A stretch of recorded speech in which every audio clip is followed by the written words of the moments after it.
Good morning, students. Welcome back to the new session of learning in this lockdown period. This is your business studies classes of class 12, and we are discussing chapter number 12, that is consumer protection.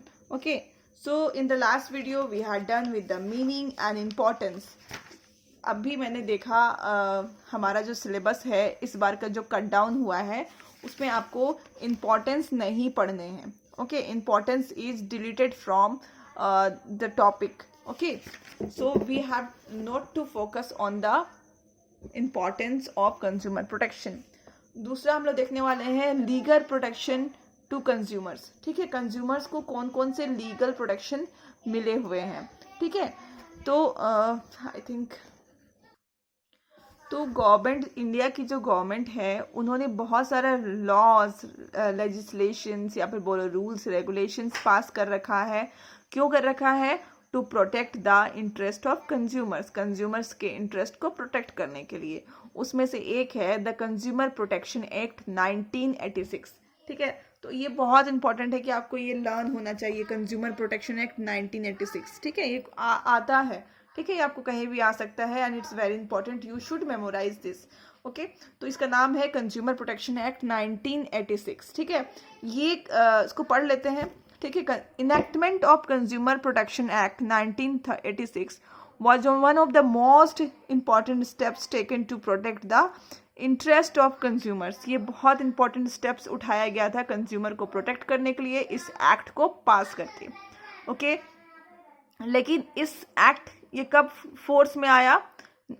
जुलाई 1 1987 को ये force में आया, मतलब इसको enforce किया गया. ठीक है, इसका मेन फीचर्स क्या क्या है? ठीक है, वो देख लेते हैं. This act has provided various rights and responsibilities to consumers. ये एक्ट के तहत, ठीक है, the consumer act protection act 1986 के तहत हम लोग को बहुत सारा राइट्स और रिस्पॉन्सिबिलिटीज मिला है.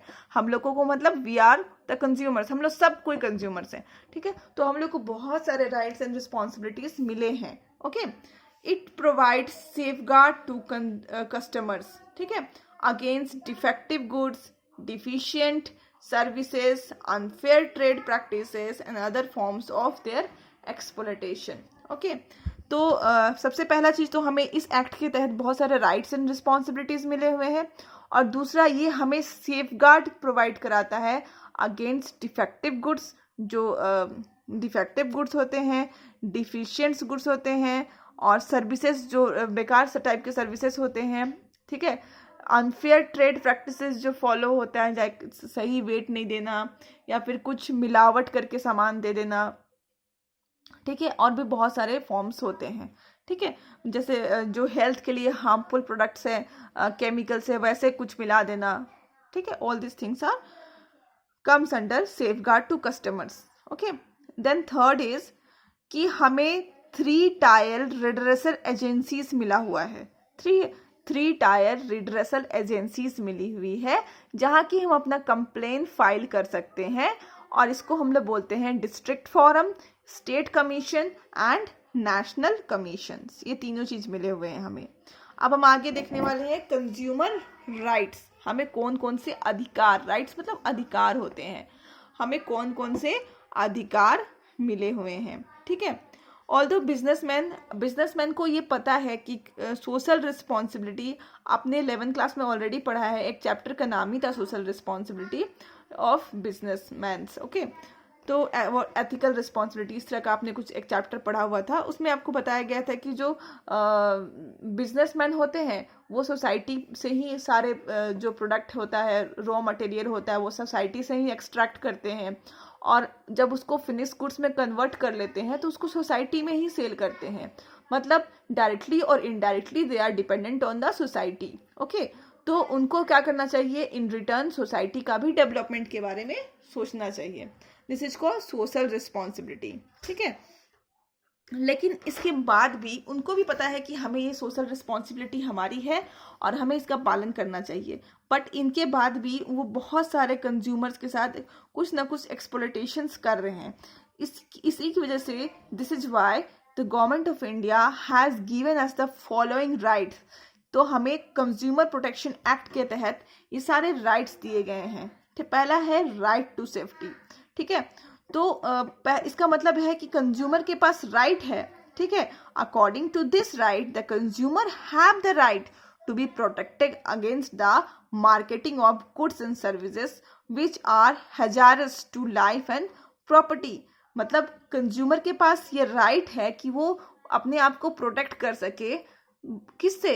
हैजारस गुड्स, मतलब डेंजरस ऐसे गुड्स और सर्विसेज से जिनका मार्केटिंग हो रहा है पर वो लोग हमारे लाइफ और प्रॉपर्टी के लिए बहुत ही डेंजरस है।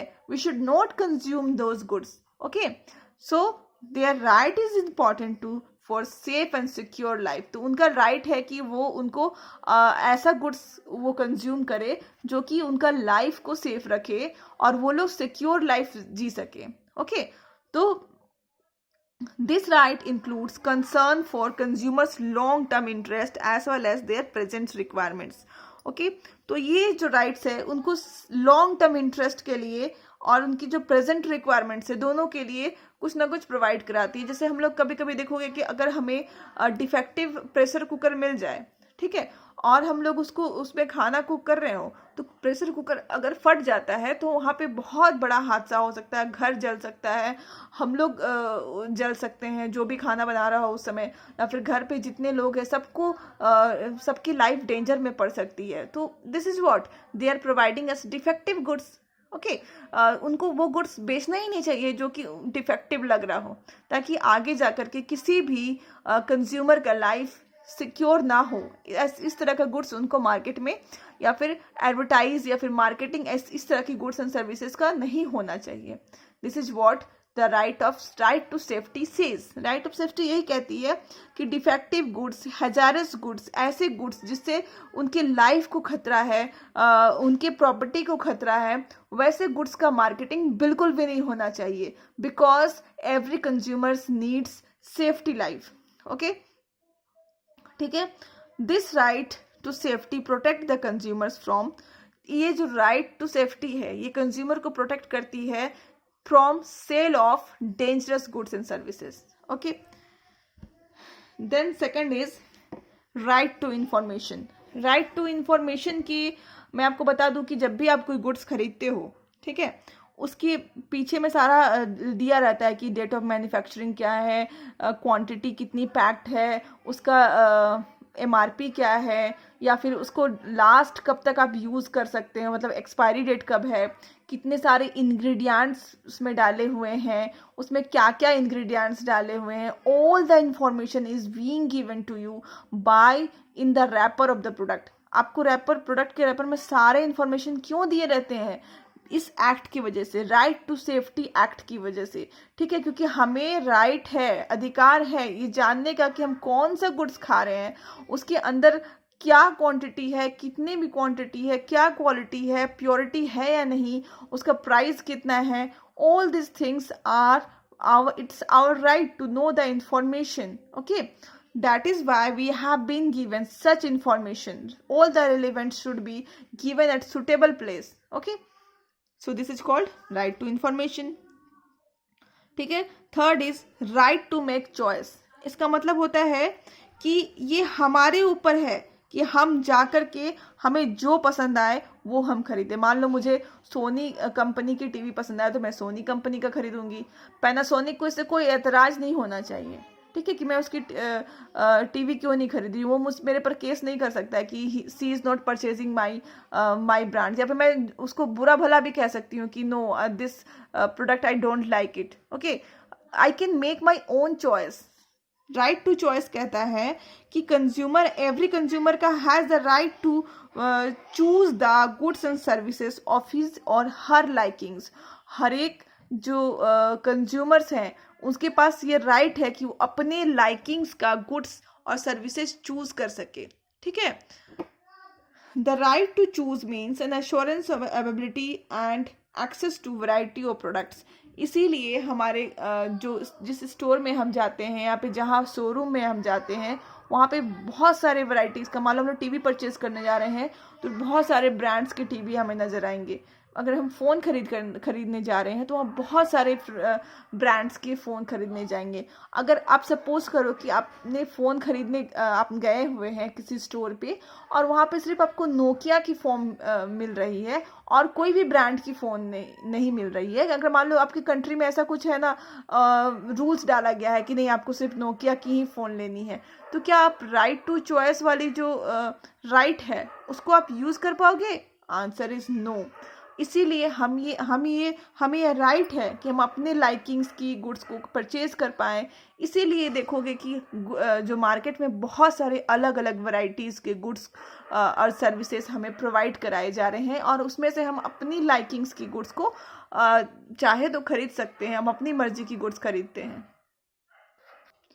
तो हम कॉम्पिटिटिव प्राइजेस को भी मैच करते हैं और जो प्राइस हमें फेयर लगती है वही प्राइस की हम लोग उतना ही प्राइस पे करते हैं। ठीक है, हम अपने बजट के हिसाब से भी अपनी गुड्स खरीद सकते हैं और कोई भी प्रोड्यूसर, सप्लायर या रिटेलर हमें फोर्स नहीं कर सकता है कि हम कोई भी पर्टिकुलर ब्रांड की सामान को खरीदे। ठीक है, वो हम consumer should be free to choose the most suitable product from his point of view. अपने हिसाब से उनको गुड्स चूज करने का पूरा अधिकार है।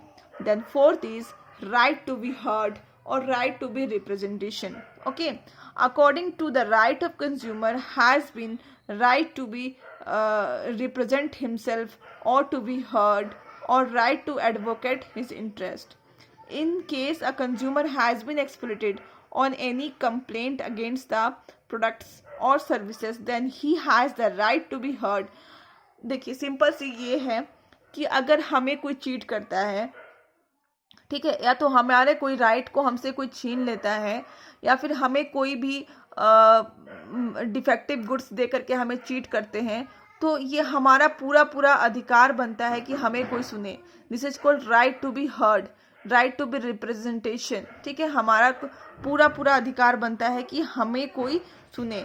इसीलिए गवर्नमेंट ने क्या किया है, इसके लिए अलग से पॉलिसीज बनाई हैं। Under this right the complaints companies must have the complaint cell to attend the complaints of the customer। और देखोगे कि हर एक गुड्स के पीछे में लिखा है कि टोल फ्री नंबर है। इसमें आप अगर कोई गुड्स से रिलेटेड आपको कुछ भी बोलना हो तो आप फ़ोन करके उसको कंप्लेन कर सकते हो। ठीक है, तो इसका मतलब ही यही होता है कि गवर्नमेंट ने एक ये बनाया है, कंप्लेंट सेल बनाने को कहा है हर एक प्रोड्यूसर से, ताकि उसके गुड्स से कोई सेटिस्फाई नहीं है या फिर कोई डिफेक्टिव गुड्स मिलता है तो डायरेक्टली हम लोग कंपनी को फ़ोन करके बता सकते हैं कि आपके गुड्स में ये डिफेक्टिव चीज़ था।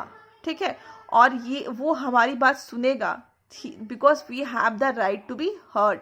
Okay, then fifth is right to seek redressal. ठीक है, इसका मतलब ये है कि अगर वो जो हमने कंपनी को फ़ोन किया और वो हमारी बात सुनने से इनकार कर दिया तो हमारे लिए गवर्नमेंट ने बहुत सारे रिड्रेसल एजेंसीज जो होते हैं, ठीक है, according to this right the consumer had the right to get compensation और seek redressal against unfair trade practices और एनी अदर एक्सप्लॉयटेशन। ठीक है, तो अगर वो कंपनी हमारी बात सुनने से इनकार कर देता है, अगर वो कंपनी हमारी बात सुन लेता है तो बहुत अच्छी बात है, उसके बदले में वो हमें कंपनसेशन दे दे या फिर हमारी कोई अगर मान लो मैंने एक टॉर्च खरीदा है, वो टॉर्च मुझे ख़राब मिला हुआ है तो वो एक्सचेंज कर दे। ठीक है, if they are doing such things then very good, okay, it's okay. But अगर वो ये सारे स्टेप्स नहीं उठा रहे हैं तो हमारे पास पूरा राइट है कि हम कोर्ट जा सके। ठीक है, स्टेट लेवल पे है, नेशनल लेवल पे है एंड डिस्ट्रिक्ट लेवल पे भी 3 रिड्रेसल एजेंसीज है। हम उनको जा करके अपना कंप्लेन फाइल कर सकते हैं, या तो हमारा मनी पूरा का पूरा उनको वापस करना पड़ेगा या फिर गुड्स रिप्लेस करना पड़ेगा, या फिर डिफेक्टिव गुड्स है तो कंपनसेशन देने भी पड़ सकते हैं, और उनको साथ ही साथ अगर वो लोग गिल्टी पाए जाते हैं तो उनको सजा भी हो सकती है। तो all this things are comes under right to seek redressal. Then second is right to consumer education. ठीक है, according to the right it is the right of the consumer to acquire the knowledge and skills to be informed to consumers. आपने शायद दूरदर्शन में एक add देखा होगा, I don't know देखा है कि नहीं, गौर किया है कि नहीं, क्योंकि अब आज के लोग दूरदर्शन तो बहुत लोग नहीं देखते हैं. जागो ग्राहक जागो, ठीक है. वो एक्चुअली गवर्नमेंट जो है दूरदर्शन में ही बहुत सारी चीज़ों को जानकारी देती है कंज्यूमर्स को. उसमें ये गवर्नमेंट के थ्रू ही एक प्रोग्राम चलाया गया था कि जागो ग्राहक जागो. आप जो कभी भी कोई MRP से ज़्यादा पैसा मांगता है तो उसको मत दो, ठीक है. ऑल एंड बहुत सारे इंफॉर्मेशन उसमें आपको दिए जा रहे थे related with the consumer protection act. Okay, तो इसका मतलब यही है कि कंज्यूमर को एजुकेट करना पड़ेगा, कंज्यूमर को स्किल इंफॉर्मेशन देना पड़ेगा. और एक हमारे जो कंज्यूमर है बहुत मतलब ऑफकोर्स इंडिया की तो आधी आबादी बोलो तो वो पढ़े लिखे नहीं है, तो उनको चीट करना बहुत आसान होता है, ठीक है. It is easier for illiterate consumer to know their rights and take actions. तो जो पढ़े लिखे हैं वो अपने राइट्स के बारे में ईजिली समझ सकते हैं और वो लोग एक्शन भी ले लेते हैं, ठीक है, अपने राइट्स को एक्वायर करने के लिए, ठीक है, अपने राइट को प्रोटेक्ट करने के लिए. लेकिन जो लोग ऐसे नहीं हैं, जो लोग एजुकेटेड नहीं हैं, उनको क्या करना पड़ेगा. गवर्नमेंट भी एजुकेट कर रही है मीडिया के थ्रू, उनके राइट्स को बता रही है, उनको अवेयर कर रही है. एट द सेम टाइम ये देखो आपके बुक्स में ये चैप्टर क्यों डाला गया है. This is because government wants to know about you the consumer protection act. आपको बताना चाहती है कि कंज्यूमर, आप एक कंज्यूमर हो, ये सारे जो राइट्स हैं, रिस्पॉन्सिबिलिटीज़ हैं, इम्पॉर्टेंस है कंज्यूमर प्रोटेक्शन एक्ट की, ये सब आप समझो. आप से अगर किसी से मिलते हो तो उसको भी आप ये इम्पॉर्टेंट चीज़ बता पाओ, ठीक है. So all these things is about right to consumer education. So I'm ending my video here only. Hope you understood the video, and if not, please go through the video again. Thank you.